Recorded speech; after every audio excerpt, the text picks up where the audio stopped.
What's up guys, it's Bucky. Welcome to your 44th Java tutorial, and in this tutorial I'm going to be going over something called enumerations or enum. We learned about them before, I think. We might not have. If we didn't, no big deal. We're about to learn it today. But the first thing that we're going to do, well, let me tell you what enumerations are. They're pretty much kind of like classes, but you're going to use them to declare constants, at least in this tutorial we are.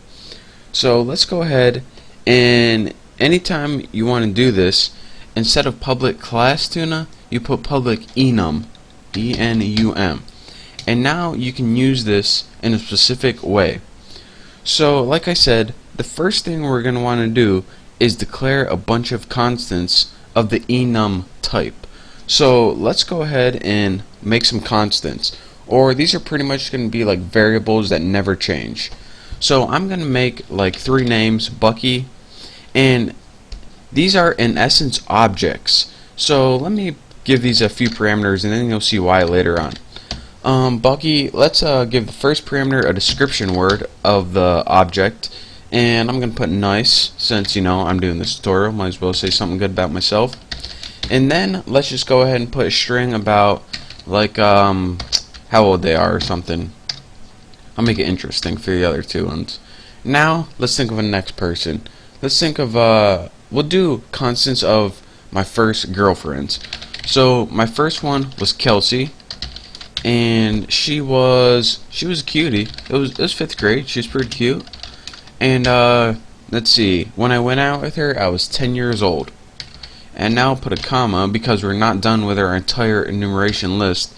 And then the next girl I went out with was, well, it wasn't really a girlfriend, but we had a thing. It was Julia.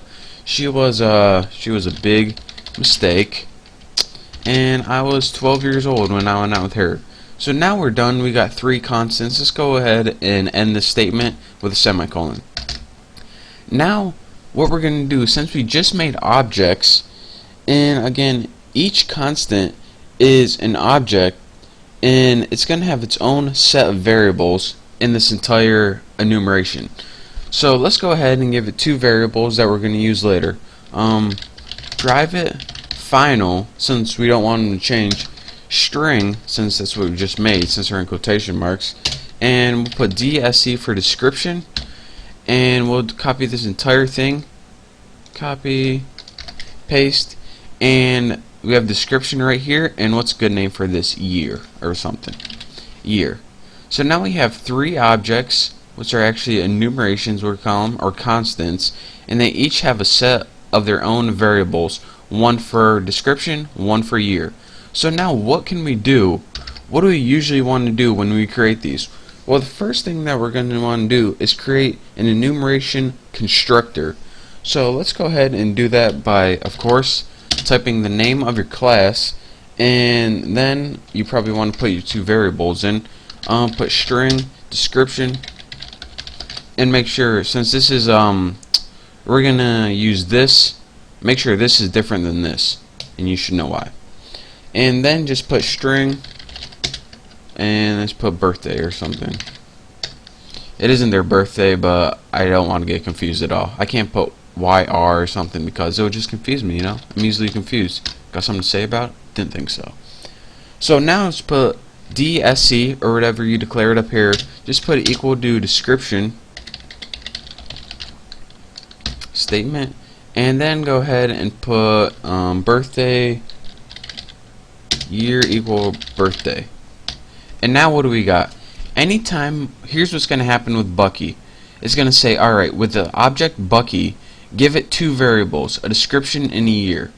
For the description, pass in nice.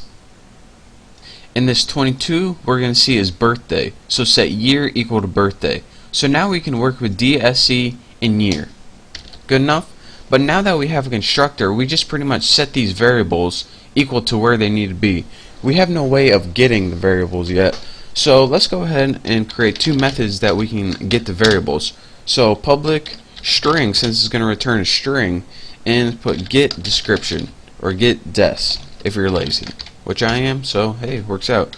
And then in this one we want to return the DESC. that's just going to return a string of the description. Easy enough. And guess what we're going to do in this method? Public string get, I'll put get year. Seems like a good name. And this one is just going to return year. The only problem with this, it's a little too easy. So now this is all we need to do with enumerations. Again, enumerations are constants that are also objects, pretty much. And so we needed two variables to represent the two arguments. And then once we have those two variables, we can build a constructor. And then this constructor allows us pretty much to set these variables equal to each other and return the information we wanted. So let's go ahead and, well, let's just go ahead and use that information right now. So what we want to do pretty much in our main class right here with our main method is build an enhanced for loop. So let's go do that right here.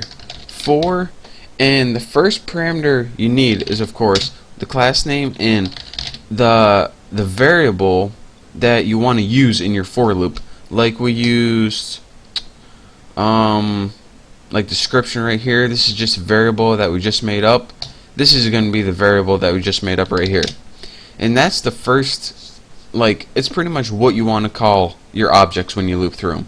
The next argument is you need an array that you need to loop through. And let me tell you a little bit about this because this might be kind of confusing. Anytime you make an enumeration like this, Java automatically makes, it takes these constants, and makes a built-in array. And the array is called whatever your enumeration is called, and since I named mine tuna, it's called tuna. And when you write values like that, this is a built-in array of the constants right here. So if we're saying, alright, I need an array, bam, you got an array right there. And again, you can't change this keyword values. This values is called a static method, and again, this is how you get a built-in array. So this is going to loop through each of the constants. First it's going to loop through Bucky, then Kelsey, then Julia, and it's going to assign them to people. Well, you'll see what it does. So now we just need to make a print statement. So let's go ahead and put system. And why do we need to make a print statement? So we can actually see what's going on. System out printf. And let's just go ahead and make our two arguments. The format is going to be %s, and let's put a tab, add some spacing, %s, add a tab, %s, and a new line. So it's going to write our name, our description, our age, and then it's going to go to the next person. So now we need our arguments. The first thing we want is people, because that's what the object is pretty much. So in the first one, it is just going to loop through our name, which is this, Bucky. In our next argument, what we need is to take that people object and use the method get, wait, what did I name that method? People.get description. And what that is going to do is it's going to return a let me find my screen recorder, see how much time I'm at. I got minute 30. What it's going to do is return a string of our description, and this last one, people.get year. And what this is going to do is, first of all, I need to get, it messed it up for me. People.get year. And what this is going to do is return a string of the year. So let's go ahead and make sure I have a semicolon at the end of that. And 1 second. And make sure I have this. And let's go ahead and run it. So run this. Okay. And look at my results. I got the object, the description, and the year. Object, description, year. Object, description, year. So what it did, again, see if I can get it, was it looped through the entire array of people, and for the first argument it gave us the object name, the description name, and the year, whatever year I assigned to them.